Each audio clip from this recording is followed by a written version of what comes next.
Hey guys, what is going on? This is Panzer Dragon, and today I ate some steak. It was pretty good because it was barbecued, but you know what else is good? This video where we are gonna talk about how I went from Hardstock Master to one of the top 50 players in Challenger. And even better than the previous rank one, as you can see, just one rank above C9 Ray. The previous rank one for a very long time.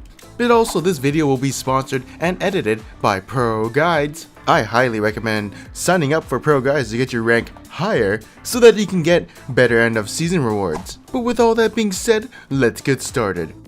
Alright, so if you guys have been following my YouTube channel for a while, or you know, the series, well, you all know that I was Hardstock Masters for a very long time and switching around 300 LP to about 400, even dropping into 200s at one point, but struggling Hardstock 300 LP Masters for maybe like 3 weeks or so. There was definitely a big struggle going with me and just being in Masters for a while. Sometimes I would hit Challenger again, but I would go back down. So the struggle was real and it was pretty annoying. And I wouldn't say I was autopiloting, I was just not that good, as I am now. And also the tank meta has definitely helped me a bit, I'd say a lot. But if you guys have been keeping up with the series, you can see that even on other roles and other champions, I'm playing a lot better. Or of course, if you watch my stream, I can play champions and not feed or perform well or perform decently without being such a liability to my team. When I used to be off-role, I kind of relied more on my team to carry me, but now I'm relying more only on myself than my team. And whatever champion I'm on, I'm just trying to play perfectly and do the job that I'm supposed to do when I'm on the champion that I'm playing, because that's how you're supposed to play the game. Play your champion to perfection. That's one of the things that led me to play better on these champions, is I have the mentality that I want to perform super well on these champions and do my job and not just, you know, be reactionary and autopilot. It's more of, you know, let's say I'm on Misfortune. I don't play ADC, but it is actually my secondary role, but in my opinion, it's not my best role for an off role. I can play decently, but it's not the best because I don't know how matchups go in the bot lane, but I can play MF. But in general, MF is supposed to farm, poke with Q, wait for CC, and use your ultimate to follow up, and that's basically how I think when I'm playing MF. So I try to do that job, and I also try to not die. That's really important. And then you see videos of me going 9-0 and 11 with MF, or just straight up getting quadra kills with her, and you know, playing a pretty decent MF when I don't actually care about that. I'm just more caring about doing my job and what I'm supposed to do in team fights and in the laning phase. Someone like Janna is basically survive laning phase, protect ADC, don't die, rush Harden, and you win the game. Now the difference between when I would play Soraka versus Soraka right now, but replace it with Janna, is I'm always thinking about the game, like where an enemy jungler is, how we're gonna win this game. I'm telling my teammates how we're gonna win this game and calling out the enemy jungler's position and just being super focused on how I'm gonna win the game and try and stick to that goal. And I guess that would be the next point, which would be win conditions. I think I've said this before in another video, but sticking to your win conditions can definitely help you just focus on one goal. And so you kind of tell your teammates to play towards that goal. Otherwise, they're just gonna do weird shit. But also, if you say your win condition in chat, people are more inclined to work towards that goal. Otherwise, they'll just kind of do their own thing unless someone says something. Then usually, if once that person says something, they'll work towards that goal. Alright, so maybe you guys have seen my videos, and I've been complaining a lot more about my teammates recently, a lot more than ever. So the reason behind this is because I expect someone to do their job when they're playing X champion or X role, and if they did something wrong or something, or didn't play towards a win condition, then I'll be like, oh shit, that's why we lost, because we didn't do the win condition. That person fucked up here, and yeah, you can say that's blaming teammates. And some of you guys say you never blame yourself. That's definitely not true. If you've ever seen my stream, or sometimes after my death, I try and figure out what happened, and yeah, that's basically it. But yeah, also blaming teammates when they legit can't do their job or they screw up sometimes, then we can't win the game because that person is not doing it right. But if he did it right, then he would win the game. Simple as that. I would say this mentality or mindset is definitely not good for low elo, because if you're just blaming your teammates and never acknowledge your own mistakes, then you're fucked. But I'm at the level where I do have expectations from teammates to play certain matchups right, don't die randomly mid game, etc. Just play macro and towards our win condition, but if someone doesn't want to comply, then I guess we lose. Like split pushing Vayne 24/7 or something like that. Or let's say we have vision on the map, but somehow someone dies randomly, even though he has complete vision of the enemy. In theory, he shouldn't die, but you know, someone dies randomly and you're just like, how do you die when you have complete vision, you know? A really good player should be able to be like, oh, that Alistair may have flash. I should not go in flash WQ combo range because I might die right there. But then someone dies and you're like, how did you die? Or a big pet peeve of mine is when I say where the enemy jungler is because I know his jungle pathing. And most junglers do rates to the other side and then look for a gank. So I usually try to ping that, but you know, people still die and I'm like, oh shit, whatever. But you know, they shouldn't have died because I know where the enemy jungler is and I pinged them, but you know, people still die and it's fine. The game's still winnable, but it's just a little harder. But yeah, if you still don't think I blame myself, here's a general rule that you should always put in your head. Every death is a mistake. So every time I die in League, that's a mistake. Even if we win the team fight, probably could have played the team fight better or just randomly caught out. You know, those are mistakes. I sometimes won't say it, but I'm definitely thinking about what just happened and maybe like it was warded so they knew I was ganking, so they made a counter gank happen, and I'm just trying to think what led up to me dying, you know? So yeah, that's that. And I think I remember when I was just, you know, playing games, ranked games, and I was like, you know, pretty fed or doing super well on some jungler or whatever. And this is when I was hard stock masters, 300 LP, and then my team just like hard through or something, just, I don't know, let's just say they did a 45 and I was like, what the hell are you guys doing, kind of thing.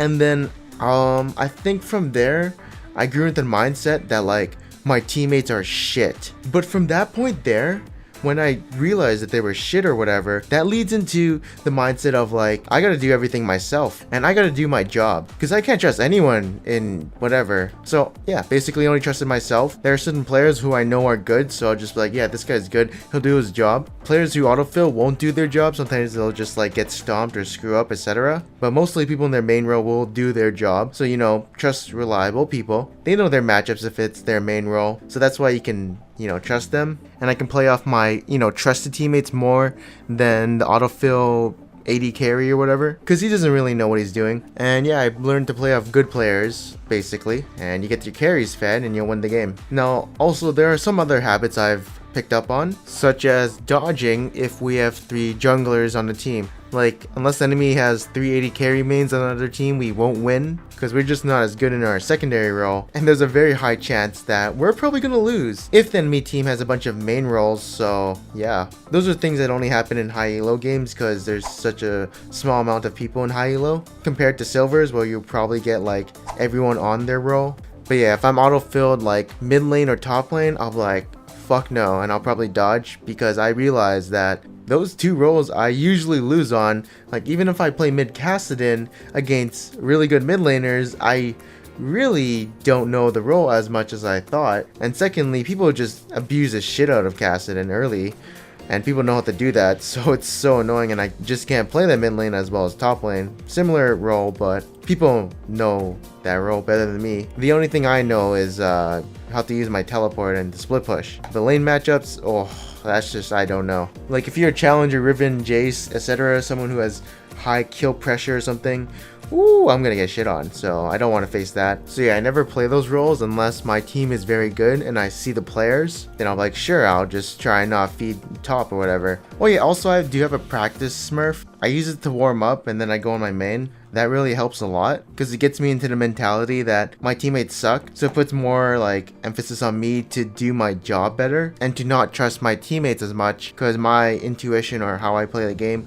is apparently a really consistent way of playing League of Legends. I've been told this by other people, but yeah, usually if you play off yourself and not other people, like if something stupid happens in the game, you shouldn't change the way you play based off what just happened. You should just do your own thing, do what you feel comfortable, and you know what feels right. I mean, if you do something and it goes wrong, well, you can always improve from that, and that's how you improve your gameplay and your playstyle, because you fucked up somewhere, but eventually you'll perfect that playstyle, or at least get good at it. Oh, also before, I would force a lot of things that wouldn't technically work unless like things go specifically the right way. Like the enemy has to be playing super aggressive for this to work and uses like escape for this gank to work. I would try and force those plays, but it would either waste my time or it didn't even work. But now I just go for free kills, which I run it through my head and it basically should be a free kill. No matter what the enemy does, like flash out, he'll still be dead. So those are the type of ganks I go for more. I know something I would do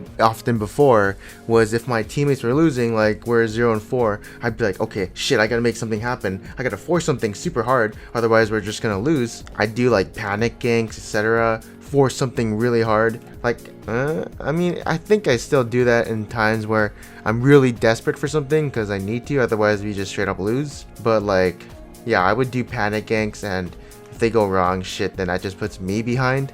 But like, here's a really good one. Like, say your bot lane 0-4 and they're asking for ganks.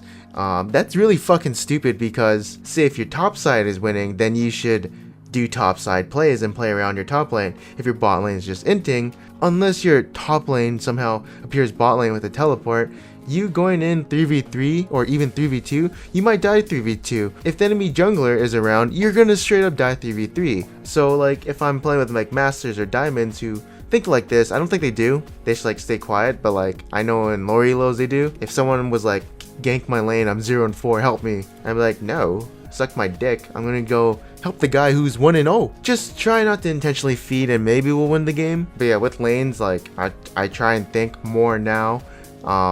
Can I do anything here? If the answer is no, then I'm just like, okay, no, I'm gonna go farm my jungle or do this, or maybe I can make a gank here. Yes, no, I don't know. But let's say a teammate is like, come here, and I'm like running it through my head, I'm like, no, and that probably won't work. Then I'll be like, yeah, I'm not gonna come, unless it's like a very trusted teammate who knows his role. He's like 600 LP or whatever, 400 challenger, etc., and he saw something that I didn't see.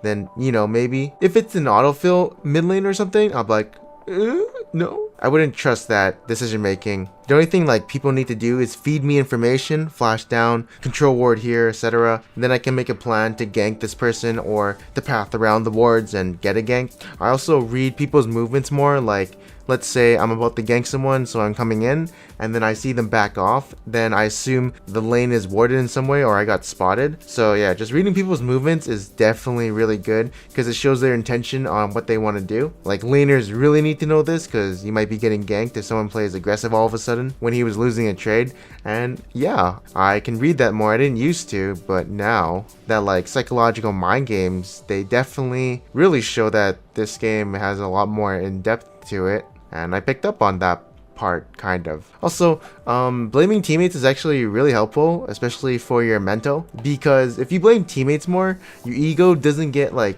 affected. Like, if you blame just yourself for every game, oh, you'd probably think you're a shit player. And I've done this before. Like, when I thought I was a shitty player, I would just so much rely on my teammates. And I'd be like the player who goes, should I do this? Can I gank this? Question mark. Can we Baron? I don't know if we can. Dragon seems good, but help. Guys, I don't know. Okay, I'll just sit in my jungle and farm. And when you're that type of player who's like just playing off his teammates and, you know, doing whatever and autopiloting, you're never gonna climb. You'll probably be stuck because you're basing it off your teammates who are, well, that level of skill or elo. And so if you don't start doing your own thing, you'll never climb. And that's essentially what I did. I just started to do my own shit, started working out, and I climbed a bunch of ranks. Again. For like the third time. Yeah, I know it's happened 3 times. It's the funniest shit ever. But the last thing I want to say is that I don't care about the games as much, which means if something bad goes on in the game, I won't get tilted off it. I'm like, whatever, I don't care. Which is really good because you're just gonna do your own thing. But again, if you like panic and be like, oh shit, I gotta do something, you'll do something weird and not in your playstyle, and you might force something too hard, and then you might have just thrown the game away even more. And yeah, it's just better to care less about stupid things that happen in your game, so you just keep on doing your own thing. And that's why you see my videos recently that I don't care as much, because it's really good for your mental to not boom and instead be stable and not tilt when you play these games. So yeah, if it seems like I don't care, it's just something I gotta do. Otherwise my mental is gonna boom, because you know in solo queue you see some shit that you're just like, oh, that was stupid, and your brain will explode, and you don't want that to happen. I will say that this mentality is like very aggressive, and you can come off as like a douche or dick, but I would say this mentality is needed to literally climb at high ranks. But anyways, this video is too long. Thank you guys for watching this video. I hope you guys enjoyed it. Maybe someday yourself you will get Challenger with this video. And if you do, leave a comment below saying you did, and I'll see you guys next time.